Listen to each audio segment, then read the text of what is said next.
Every now and then you stumble across a story that feels, well, it feels found, like a lost radio play from a bygone era discovered in some dusty attic. This is one of those stories. It's a tale from old New York, a city of gaslight and steam, about a small act of impossible kindness on a very, very cold Christmas Eve. So I want you to picture this. It's the late 1890s in New York City. The gas lights are flickering, and they're casting these long, dancing shadows on the cobblestones. You can hear the rumble of iron-wheeled wagons, the thud of horses' hooves in the snow. And there's this sharp, biting wind blowing in off the Hudson. It's in this world that our story starts, with a little boy known simply as the Kid. And here's the heart of the matter. To the other kids, these street-hardened newsboys and bootblacks, the Kid is just an oddity, a chump, as the reader, Stretch, calls him. And why? Because in a world that has given him absolutely nothing, the Kid has this innocent, this unbreakable faith that Santa Claus is coming. Their whole world was this place, the West Side Boys' lodging house. Just try to imagine it. The smell of damp wool, the click-clack of checkers on a board, and upstairs, these dormitories that were just freezing cold. This was not a place you'd expect to find a Christmas miracle. Not at all. And here's why that belief in Santa was so strange. I mean, you have to understand, these kids lived by some pretty brutal math. A bed for the night? 6 cents. A supper of pork and beans? Another 6 cents. And the number one rule was absolute. Cash in advance. If you didn't have your 12 cents, you spent the night carrying the banner, which meant walking the streets all night long just to keep from freezing. Every single penny was about survival. And right there, in the middle of all this grim reality, was this one, single, defiant symbol. In a room full of bare iron cots, one worn-out stocking hung at the end of the kid's bed, tied on with just a piece of string. It was this small, lonely vessel of just incredible hope. So, of course, that little stocking, it got noticed. That night, the Cave Gang, that was the little tribe of boys led by Stretch. They held a meeting in the shadows. And the topic of discussion? The lay of the kid and his ridiculous, empty stocking. Now, you've got two main guys running this crew. There's Stretch, the chairman. He's tough, lanky, enforces the rules, but deep down, he remembers what it's like to be small and scared. And then you've got Gimpy. He's the sharp-witted skeptic, always ready with a sarcastic comment. But that cynicism, it was really just a mask for something else entirely. So the boys are all grumbling, kind of making fun of the kid's belief. But then, Gimpy, the cynic, he speaks up. And what he suggests is just unthinkable. He says they should swipe the bank, their own secret savings, their only safety net, all for what he calls a lot of monkey shines about Santy. The whole room just went dead silent. And I need you to really understand this. This wasn't just pocket money. This cash was their entire safety net. It was their food, their lodging, for weeks to come. It was the only thing standing between them and walking the streets in the freezing cold. To give this up, it was an enormous, enormous risk.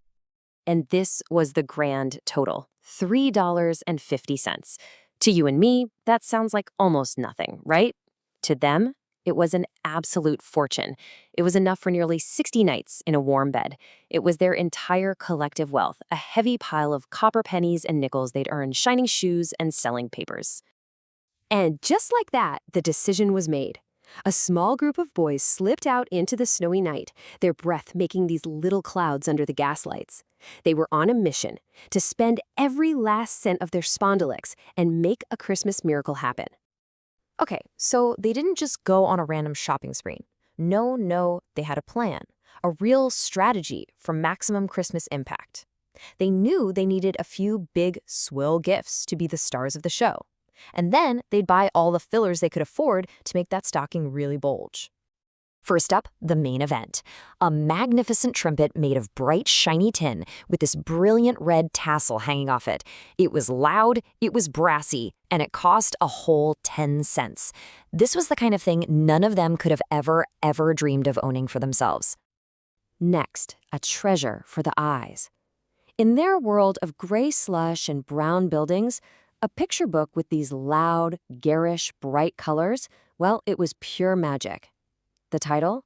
The Pink Bengal Tiger. just a splash of impossible color that promised adventure. And the third major buy was a total classic, the monkey on a stick. You know the one? It's this simple, wonderful little joy. You squeeze the bottom, and the little wooden monkey shimmies his way up a yellow stick. It's pure, uncomplicated joy for just a few pennies. With every last cent they had, they bought the fillers. Bags of clay marbles, hard sugar plum candies, and these flat pasteboard animals, horses and cows, covered in shiny flitter gold. They stuffed that old, worn stocking until it was grotesquely, beautifully, miraculously full. And now it's Christmas morning. A rosy dawn light starts to filter through the frosted windows. The dormitory is silent. But here's the thing. Nobody is actually sleeping. The entire gang is lying awake in their cots, completely silent, just watching.